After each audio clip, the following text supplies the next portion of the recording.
Número 3. Ryan e Susan Brooks. No início de 2013, Paul Brian Brooks tinha 70 anos e sua esposa, Margaret Susan Brooks, tinha 69 anos. O casal usava seus nomes do meio. Brian e Susan nasceram no Canadá e se casaram logo após o ensino médio. Depois que se casaram, eles se mudaram de Windsor, Ontário, atravessando a fronteira para Michigan. Em 2013, o casal estava planejando seu 50º aniversário de casamento. Eles tinham 3 filhos, todos casados, e 9 netos. Seus filhos eram todos médicos. Brian trabalhou como ferramenteiro na indústria automobilística e Susan era dona de casa. Brian era um trabalhador muito dedicado. Ele trabalhava 6 dias por semana e nunca tirava férias. O casal vivia em Richmond, Michigan, mas ao se aposentar, mudou-se para uma casa modesta à beira do lago em Baldwin, Michigan. Para fugir do frio, eles ficavam em uma cabana de um filho na floresta em Lamp, Missouri. Em janeiro de 2013, Brian, de 70 anos, e Susan, de 69 anos, estavam no acampamento em Lamp. Também em Lamp fica o rancho para meninos Lives Under Construction. O rancho é uma casa de tratamento residencial de base cristã para jovens em situação de risco, com idades entre 7 e 21 anos. 2 dos residentes eram Christopher Allen, de 15 anos, de Nashville, Tennessee, e Anthony Zaro, de 16 anos, de Spring, Texas. Em 27 de janeiro de 2013, Allen e Zaro fugiram do acampamento. Eles invadiram uma cabana próxima à cabana dos Brooks. 2 dias depois, em 29 de janeiro, eles invadiram a cabana dos Brooks enquanto o casal estava lá. Brian Brooks, de 70 anos, foi espancado com um taco de beisebol e esfaqueado várias vezes enquanto Susan assistia. Susan também foi esfaqueada e espancada. Uma facada atravessou o olho dela e chegou ao cérebro. Após matar o casal, começaram a carregar itens no carro dos Brooks, que pretendiam roubar. Um vizinho os viu e notou que estavam cobertos de sangue. O vizinho ligou para o 911 e depois pegou uma arma de chumbinho que parecia uma pistola 9mm. O vizinho abordou os adolescentes e os manteve sob a mira da arma até a polícia chegar. Christopher Allen, de 15 anos, e Anthony Zaro, de 16 anos, foram presos. Ficou decidido que Allen e Zaro seriam processados como adultos. Em março de 2016, Zaro se declarou culpado de assassinato e foi condenado à prisão perpétua, podendo obter liberdade condicional após 39 anos. Semanas depois, Allen se declarou culpado. Ele foi condenado à prisão perpétua sem possibilidade de liberdade condicional por 30 anos. Após os assassinatos, os filhos de Brian e Susan Brooks processaram o Lives Under Construction Boys Ranch. Eles estavam buscando uma indenização entre 7,6 milhões de dólares e 21 milhões de dólares. Eles argumentaram que o acampamento não supervisionou Zaro e Allen adequadamente. O acampamento sabia que os jovens eram perigosos, pois eles admitiram. Allen tinha fantasias homicidas e se dizia malvado. Antes de fugir, Zaro disse: "Me leve para o reformatório ou vou machucar alguém." O advogado da família Brooks afirmou que Allen e Zaro não foram os únicos sem supervisão adequada no acampamento.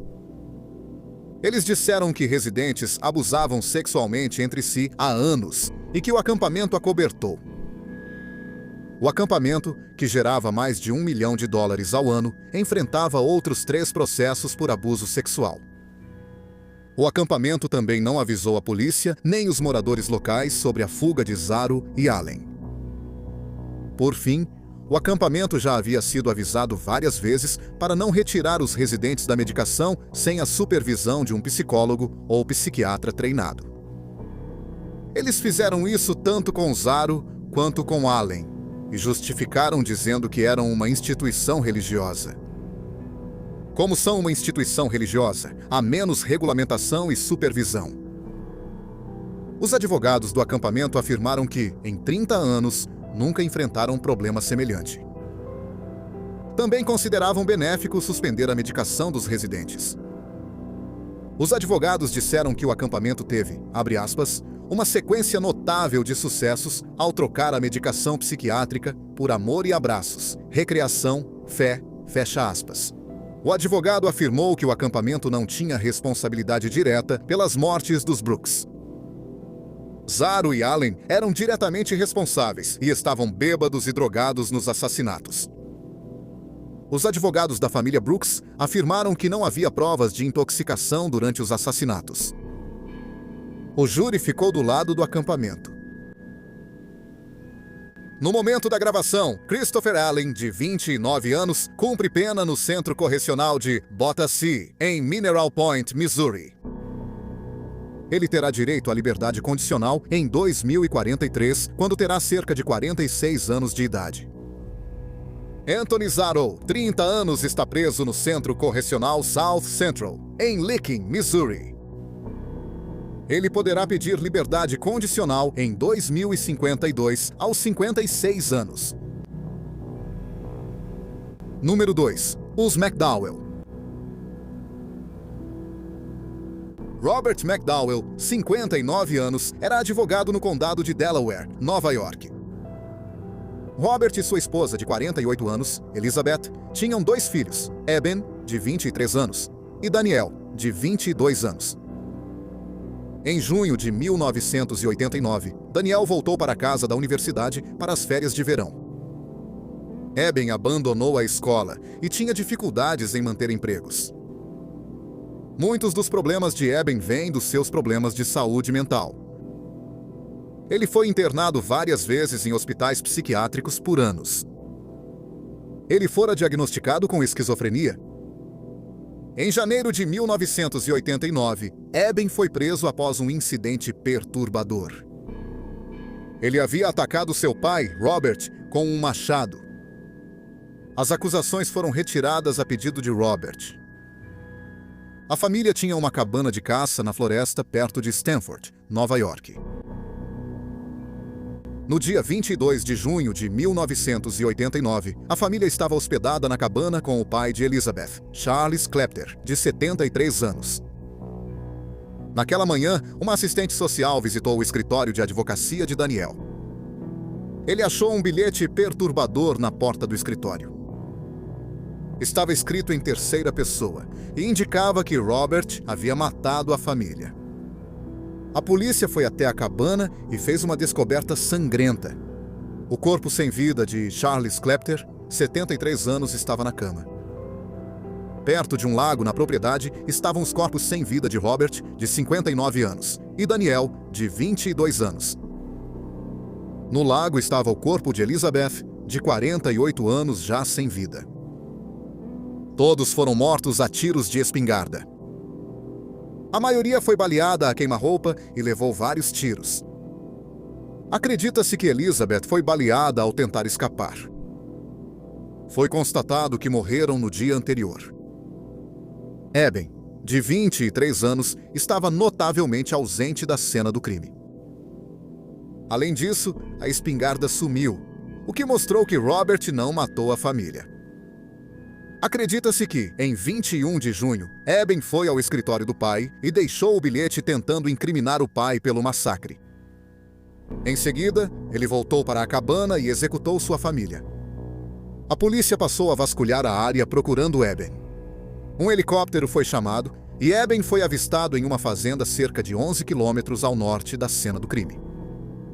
Eben se recusou a se render e houve um cerco policial. Parecia que Eben estava cooperando, mas depois de 6 horas, Eben começou a atirar de espingarda contra a polícia. A polícia revidou e Eben McDowell, de 23 anos, foi morto. Não se sabe por que ele decidiu matar sua família naquele dia, na cabana na floresta. Número 1. Jody Bosman. Na primavera de 1981, Jody Bosman, de 18 anos, morava em Dubuque, Iowa. Ela estava frequentando aí a escola de cosmetologia. Jodie era a única filha de Marlene e Joyce Bosman, que eram ambos professores. Na noite de 13 de abril de 1981, Jodie planejava dormir na casa de uma amiga. Naquela noite, Jodie e a amiga foram à taverna Kelly's Cove, em Dubuque, comer pizza. Jodie acabou ficando no bar e sua amiga foi para casa. Jodie falou à amiga que iria à casa dela depois. A amiga deixou a porta destrancada para ela e depois foi dormir. Na manhã seguinte, a amiga de Jodie descobriu que Jodie não tinha voltado para casa. Ela se preocupou quando Jodie faltou à aula naquele dia. Ela ligou para os pais de Jodie, que não haviam nem tinham notícias dela desde a noite anterior. Marlene e Joyce ligaram para amigos de Jodie, mas ninguém falou com ela. A polícia imediatamente suspeitou de crime. Jodie não era conhecida por sair sem avisar ninguém. Além disso, ela não levou roupas nem pertences. Jodie foi procurada, mas não houve nenhum vestígio dela. A polícia suspeitou que o desaparecimento tivesse relação com um homicídio não resolvido ocorrido 4 meses antes. Em 10 de dezembro de 1980, um corpo foi achado em uma estrada rural do condado de Grant, Wisconsin, do outro lado do rio de Dubuque. Ela foi identificada como Thomasina Donovan, mãe solteira de 22 anos. Thomasina atuava no prostituição. Ela foi abusada, agredida e estrangulada. Parecia que seu corpo foi jogado de um carro em movimento. A polícia suspeitava de ligação entre o sumiço de Jodie e o assassinato de Thomasina, mas não encontrou provas disso. 10 de maio de 1981 foi o Dia das Mães nos Estados Unidos. Já fazia quase um mês desde que Jodie Bosman, de 18 anos, desapareceu. Naquela manhã, o corpo dela foi encontrado boiando no rio Mississippi, a cerca de 14 quilômetros de Dubuque. Mais tarde, naquela tarde, Marlene e Joyce foram informados de que sua filha única havia sido assassinada. A causa da morte foi estrangulamento. Após o desaparecimento de Jodie, a polícia interrogou quem esteve no Kelly's Cove naquela noite. Eles descobriram que Jodie havia saído do bar com 3 homens: Mike Schaefer, Randy Romberg e Greg Otterbeck. Quando a polícia entrevistou os 3 homens, todos contaram a mesma história. Eles saíram do bar com Jodie e foram ao apartamento de Randy Romberg, onde pegaram maconha. Jodie queria ser deixada em outro bar, o Walnut Tavern, então eles a levaram até lá. Essa foi a última vez que a viram, sem saber o que ocorreu com ela. A polícia então descobriu que um quarto homem, Robert Miller, estava com eles naquela noite. Miller desabou e contou à polícia sobre aquela noite horrível. Miller disse que ele, Schaefer, Romberg e Otterbeck levaram Jodie para uma cabana na Stump Island, no condado de Grant, Wisconsin, do outro lado do rio, em frente a Dubuque. A cabana pertencia ao irmão de Romberg. Enquanto iam, Jodie teve um mau pressentimento e quis sair do carro. No entanto, eles conseguiram acalmá-la. Ela ficou calma até eles chegarem à cabana. Quando ela viu a cabana velha e isolada, não quis entrar. Conseguiram convencê-la a entrar e jogar cartas. Na cabana, Romberg tentou beijar Jodie e ela resistiu. Ele então a forçou a ir para a cama e tirou suas roupas. Schaefer e Otterbeck vieram até a cama e a seguraram. Cada homem se revezou abusando sexualmente dela, enquanto os outros 2 a seguravam.